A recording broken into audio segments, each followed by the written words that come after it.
तो हेलो नमस्कार केमती अच्छा आई होप कि आप समस्त बहुत सारा खुशी एंड बहुत ही भल थे पुणी थोड़ा गोटे नुआ ब्लॉग को लेकिन आपको स्वागत करुच्ची। तो बर्तमान सांग मैंने आज ब्लॉग स्टार्ट हो रातिर 8टा बेले कारण आज हूँ आम जा भूत धरवाई। तो गोटे एमती गोटे जगह को जीवा जे जगार माने संध्या 10टा 11टा 12टा हेने अद्भुत अद्भुत चीज माने चित्कार शुभा जाए आम जीवा से जगह को आज वीडियो बनवाई। तो बर्तमान चलतु गाइस आज ब्लॉग रे बहुत ही इंटरेस्टिंग एंड एंटरटेनमेंट हम। तो चलतु गाइस लेट करवानी।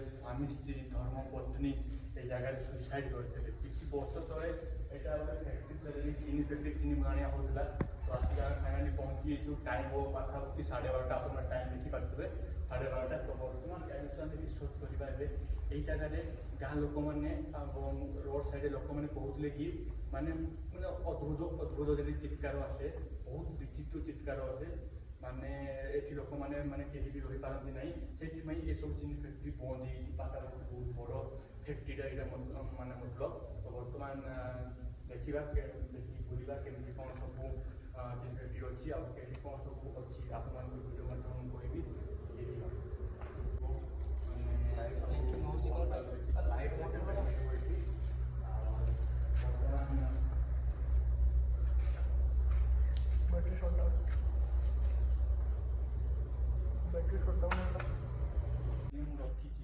तो आपण सहित आम सीधा सड़क कथा हे आपण को मान किसी क्षति करने आम आसीना किसी उद्देश्य नहीं कि आपण पाखक आसीना आपण को प्रश्न आम पचारू आपन जो जिन देदेवे आम सीधा सड़क पड़ेबू।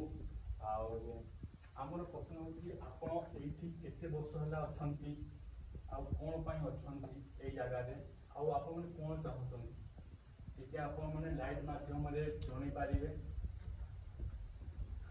प्रथम कथा हूँ आप अच्छा कहीं आप थे खाली लाइट को ब्लिंक करूँ जो आप ये जगार अच्छा आम ये कनफर्म हूँ आप जगह जो अच्छा आप लाइट को ब्लिंक करेंगे। प्लीज आपन को अनुरोध करें आप लाइट को ब्लिंक करेंगे।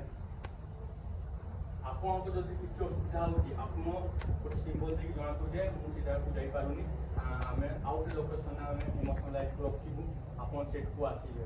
जब आपको से जगह को आसपा असुविधा होना से जगह को मुझे जापारूनी बोली आम आपको वेट कर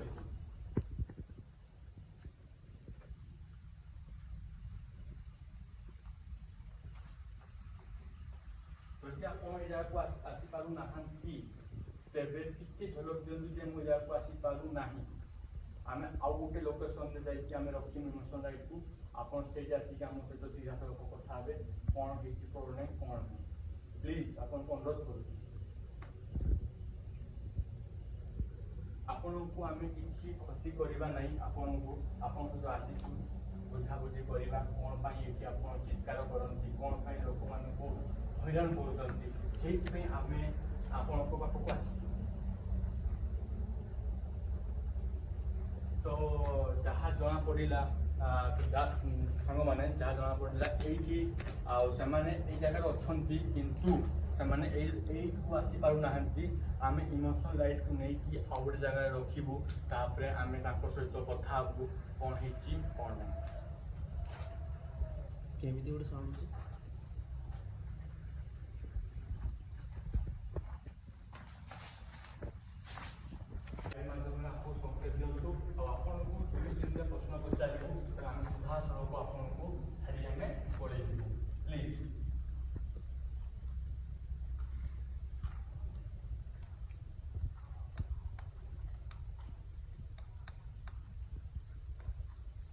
आपन लोकेशन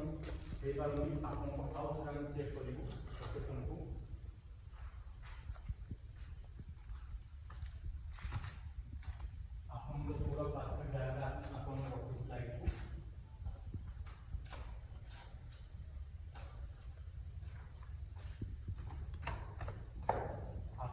ଏବେ ଆପଣ ସତର୍କ ଦିଅନ୍ତୁ ଆପଣ ଏଠି ଅଛନ୍ତି କି ନାହିଁ।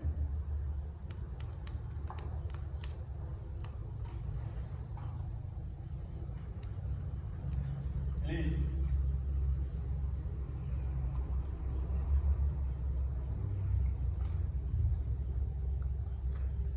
ଆପଣ ଏ ଜାଗାରେ ଅଛନ୍ତି, ଆପଣ ସଂକେତ ଦିଅନ୍ତୁ।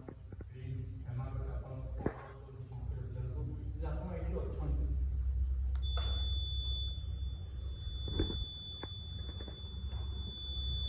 ଠିକ୍ ଅଛି, ଆପଣ ସାଇଡ୍ ଦିଅନ୍ତୁ।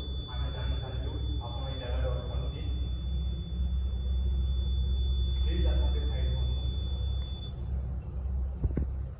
ତ ଫାଇନାଲି ଏଇ ଜାଗାରେ ସେଇ ଧର୍ମପତ୍ନୀ ଦୁଇ ଜଣ ଦମ୍ପତି ଏଇ ଜାଗାରେ ସେମାନେ ସୁଇସାଇଡ୍ କରିଥିଲେ ମଧ୍ୟ ଏବେ ମଧ୍ୟ ସେମାନେ ଅଛନ୍ତି। ସେଇଥିପାଇଁ ଏଇ ଚିନି ଫ୍ୟାକ୍ଟ୍ରି ବନ୍ଦ ହେଇକି ଅଛି। ତ ବର୍ତ୍ତମାନ ଆଉ ଦୁଇଟା ପ୍ରଶ୍ନ ଆପଣଙ୍କୁ ପଚାରିବୁ। ଏବେ ଆପଣ ସିଧାସଳଖ ଆମକୁ ଜବାବ ଦେଇଦେବେ। ଆପଣଙ୍କୁ ଆମେ କିଛି କରିବା ନାହିଁ।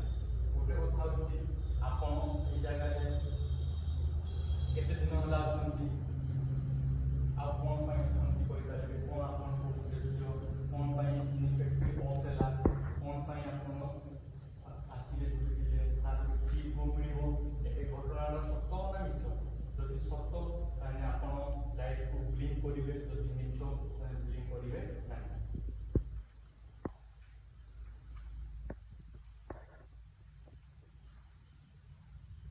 ପ୍ଲିଜ୍ ଆପଣଙ୍କୁ ଅନୁରୋଧ କରୁଛି ଆଉ ଥରେ ଆପଣ ବ୍ଲିଙ୍କ୍ କରନ୍ତୁ। ଏ ଘଟଣା ସତ୍ୟ, ଗାଁ ଲୋକମାନେ ଯାହା କହୁଛନ୍ତି ଏ ଜାଗାରେ ଆପଣ ସୁଇସାଇଡ୍ କରିଥିଲେ, ସତ ନା ମିଛ?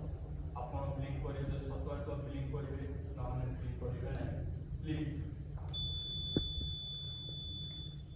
ତ ଘଟଣାଟି ସତ୍ୟ ସାଙ୍ଗମାନେ, ଯଦି ଗାଁ ଲୋକମାନେ ଯାହା କହୁଥିଲେ ତାହା ହିଁ ସତ୍ୟ। ଏଇ ଜାଗାରେ ସେମାନେ ଏମିତି କିଛି କରିକି ମାନେ ତାଙ୍କ ଜୀବନ ହାରିଥିଲେ ଏଇ ଜାଗାରେ। ତ ଆପଣଙ୍କ ଉଦ୍ଦେଶ୍ୟ କ'ଣ? ଆପଣ କ'ଣ ପାଇଁ ଏଠି ଲୋକମାନଙ୍କୁ ହଇରାଣ କରୁଛନ୍ତି? କ'ଣ ପାଇଁ ଆପଣ ବିଚିତ୍ର ପ୍ରକାର ଚିତ୍କାର କରୁଛନ୍ତି? ଆପଣ କ'ଣ ଉଦ୍ଦେଶ୍ୟ? ଯାହା ଜଣାପଡ଼ିଲା ଏଇ ଜାଗାରେ ସେମାନେ ଅଛନ୍ତି କିନ୍ତୁ ତାଙ୍କର କିଛି ଉଦ୍ଦେଶ୍ୟ ନାହିଁ। ଆପଣ ଏଠି ରହିକି କିଛି ଲୋକମାନଙ୍କୁ କ'ଣ ପାଇଁ ଅସୁବିଧା କରୁଛନ୍ତି? ଆପଣମାନେ ବି ଅଛନ୍ତି, କିଛି ଅସୁବିଧା କ'ଣ ପାଇଁ କରୁଛନ୍ତି?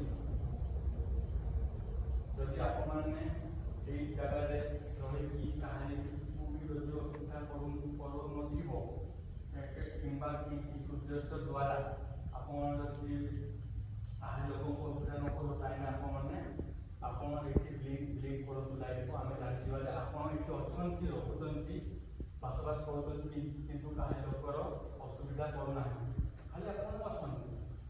ଯଦି ଏ କଥା ସତ୍ୟ ତାହେଲେ ଆପଣ ବ୍ଲିଙ୍କ୍ କରନ୍ତୁ। ଏଇଟା ହେଉଛି ଆମର ଲାଷ୍ଟ ପ୍ରଶ୍ନ, ଆଉ ଆମେ ଏଠୁ ଚାଲିଯିବୁ। ପ୍ଲିଜ୍।